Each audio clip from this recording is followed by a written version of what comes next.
नमस्कार, live predictor या YouTube चॅनलवर आपले सहर्ष स्वागत। आजच्या व्हिडिओमध्ये आपण जाणून घेणार आहोत जानेवारी 2025 महिन्यातील भविष्य भाकीत राजकीय सामाजिक घडामोडी, मोठ्या राजकीय व्यक्तीच्या मृत्यूच्या घटना शक्य भाग 1। या घटना घडणार, राजकीय क्षेत्रात मोठे बदल, मोठ्या पदावरील व्यक्तींचे राजीनामे, मृत्यूच्या घटना शक्य, मंत्रिमंडळाचा विस्तार, सामूहिक दुर्घटना, भूकंप, मोठे अपघात। दिनांक 14 जानेवारीच्या पौर्णिमांत कुंडलीमध्ये वृश्चिक लग्न उदित असून अष्टम स्थानी मिथुन राशीत पुनर्वसू नक्षत्रात पौर्णिमा येत आहे।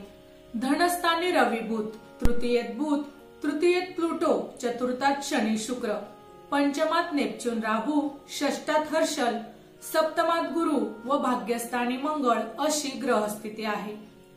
31 डिसेंबरच्या अमांत कुंडलीप्रमाणे 14 जानेवारीच्या पौर्णिमांत कुंडलीतील ग्रहस्थिती असल्याने बऱ्यापैकी तेच परिणाम जानेवारीच्या पूर्वार्धात मिळण्याची शक्यता वाटते। दशमेश रवी धनु राशीत दशमाच्या शुभ योगात असून अमावस्या सुद्धा धनु राशीत होत असल्यामुळे, तसेच राशाधिपती गुरु केंद्रस्थानी दशमाच्या दशमात असल्यामुळे भाजप सेना धार्मिक पार्श्वभूमी असणाऱ्या पक्षांचे सरकार सत्तेमध्ये परत येईल। नवीन सरकार बहुमताने व स्थिर सरकार सत्तेवर येईल। नवीन मुख्यमंत्री धार्मिक नावाचा असेल। देवेंद्र यासारखे धार्मिक नाव असणारी व्यक्ती मुख्यमंत्री पदावर विराजमान होईल। नवीन मंत्रिमंडळ जम्बो मंत्रिमंडळ असेल। प्रमुख पक्ष व घटक पक्षांना सरकारमध्ये सामील करताना मोठ्या मंत्रिमंडळाचा शपथविधी होईल। घटक व मित्र पक्षांना महत्वाची खाती द्यावी लागतील। बुध गुरु प्रतियोगामुळे सरकारमध्ये छोट्या पक्षांची व अपक्षांची संख्या मोठी असेल। या योगामुळे मार्केटमध्ये तेजी येण्याची शक्यता राहील। वाहन, उंची वस्त्र व अलंकार, सोने, चांदी, वाहन, चैनीच्या वस्तू यांच्या किमती मोठ्या प्रमाणावर वाढतील। लेखक, साहित्यिक, कलाकार यांच्यासाठी हा काळ उत्तम राहील। शनी शुक्र योगामुळे हवेतील गारठा वाढेल। मोठी थंडी या काळात पडण्याची शक्यता असून अनेक ठिकाणी बर्फवृष्टी होण्याची देखील शक्यता राहील। या काळात मंगळ प्लुटो प्रतियोग होत असल्यामुळे धार्मिक जातीय वादविवाद वाढतील। जाती आरक्षणाचा मुद्दा पेटण्याची शक्यता राहील। या योगामुळे धार्मिक स्थळे, मंदिरे व धार्मिक व्यक्ती यांच्यावर देखील हल्ले होतील।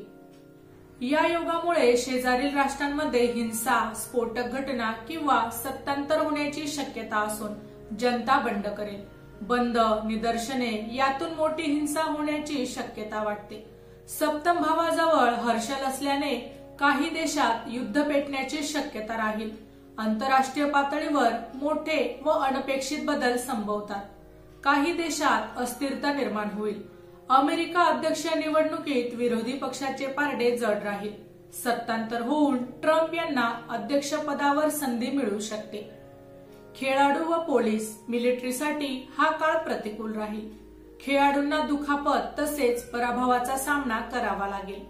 पोलीस, मिलिटरीवर देखील हल्ले होतील। या काळात भव्य साहित्य संमेलन, संगीत, मनोरंजनाचे कार्यक्रम यांचे मोठ्या प्रमाणावर आयोजन होईल। लेखक, साहित्यिक, कलाकारांना मान सन्मान, गौरव पुरस्कार मिळतील। निवडणुकांमुळे महत्वाच्या परीक्षा पुढे ढकलल्या जातील। विद्यार्थी, परीक्षा, अभ्यासक्रम यांच्याबाबत गोंधळाची स्थिती निर्माण होईल। शेअर मार्केटमध्ये मोठा घोटाळा या काळात संभवतो। माहिती आवडली असेल तर अवश्य शेअर करा। अशाच प्रकारची नवनवीन माहिती रोज मिळवण्यासाठी आमच्या लाईव्ह प्रेडिक्टर या युट्यूब चॅनलला अवश्य सबस्क्राईब करा। धन्यवाद।